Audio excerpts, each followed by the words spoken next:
Kids, dua penyanyi Indonesia yang berkarir di Amerika Serikat, Kak Brian Emmanuel atau Rich Brian, dan juga Kak Niki Zevanya alias Niki, ikut mengisi soundtrack film terbaru Marvel Studios loh.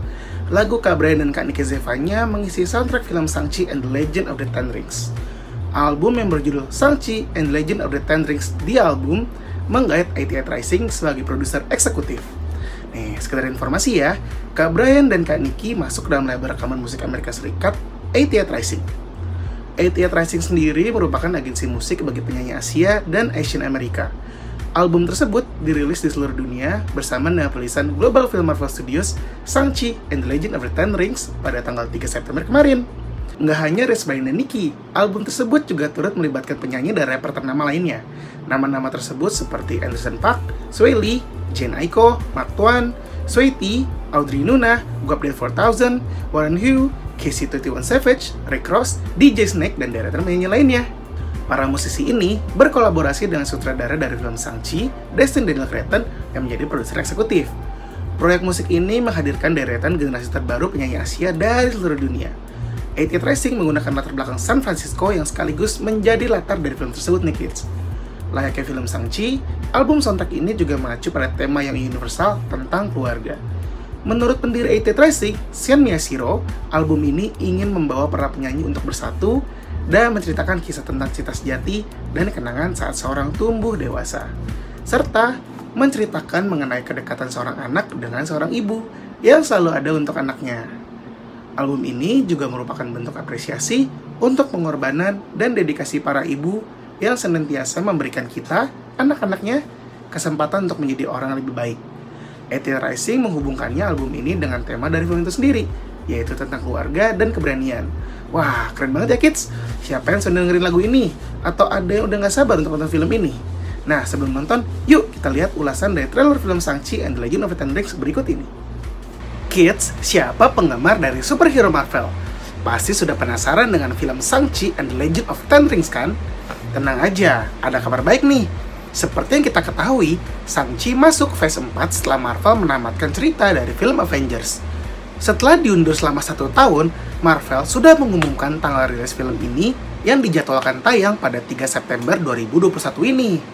Film pertama Shang-Chi ini ingin mencoba mengangkat suatu karakter jagoan atau anti-hero yang mengambil latar belakang etnis Tionghoa. Dalam komiknya sendiri nih, karakter Shang-Chi diciptakan oleh Steve Englehart, yaitu pencipta Star-Lord, dan juga Jim Starlin, pencipta dari Thanos. Shang-Chi memulai debutnya saat kepopuleran seni bela diri pada tahun 1970-an. Setelah sebelumnya, Marvel mengumumkan para pemainnya di film Shang-Chi and the Legend of Ten Rings, informasi plot baru dari film garapan Destin Cretton ini mulai sedikit terungkap nih kids. Berdasarkan situs resmi Marvel Studios yang telah dirilis di situs marvel.com, bercerita tentang Shang-Chi yang merupakan seorang master kungfu. Nah, dari julukannya nih kids, tentunya udah menunjukkan bahwa ia memang benar-benar mahir dalam seni bela diri ya. Awal mulanya diceritakan kisah masa kecil Shang-Chi yang sejak kecil terus diajarkan bela diri oleh Wen Wu, sang ayah yang juga pemimpin terkuat dari The Ten Rings. Namun, ia tuh ingin sekali memiliki kehidupan yang normal sebagai manusia biasa. Hingga akhirnya, ia diberikan waktu oleh sang ayah untuk menjalani hidup normal hingga 10 tahun kemudian, ia diminta untuk kembali lagi nih kids. Namun, karena semakin dewasanya Shang-Chi, ia semakin tahu kalau sang ayah dan kelompoknya merupakan jaringan organisasi yang misterius dan juga jahat. Wah, mereka merupakan kelompok penjahat yang berada di balik penculikan Tony Stark di film Iron Man. Namun, ia harus terus bertarung untuk bisa menghindari sang ayah dan kelompoknya, termasuk menolak atau melawan hal buruk yang mereka lakukan. Kehidupan normalnya perlahan-lahan mulai hilang nih kids, karena kemampuan yang ia miliki dan juga sang ayah dan kelompoknya terus memburunya. Sinopsis ringkas dari film tersebut menjadi poin yang sangat menarik untuk memulai alur Shang-Chi di Marvel Cinematic Universe, dan itu nampaknya sejalan dengan kisah asli dalam versi komiknya. Shang-Chi menjadi tokoh utama di komik Marvel berjudul Master of Kung Fu terbitan tahun 1970-an nih kids.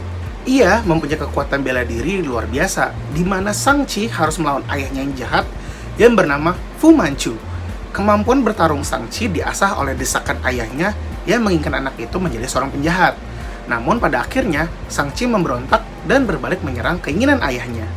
Tapi kids, karena terjadi hak kepemilikan karakter, pada akhirnya Marvel nggak bisa membawa Fu Manchu ke dalam filmnya nanti. Selain itu, Shang-Chi and the Legend of Ten Rings harus menemukan cara untuk mengatasi dinamika mereka tanpa menggunakan karakter Fu Manchu tersebut. Spekulasi yang beredar nih di antara para penggemar bahwa Marvel akan menghadirkan seorang penjahat yang bernama Mandarin alias Wenwu untuk memainkan peran Fu Manchu ini.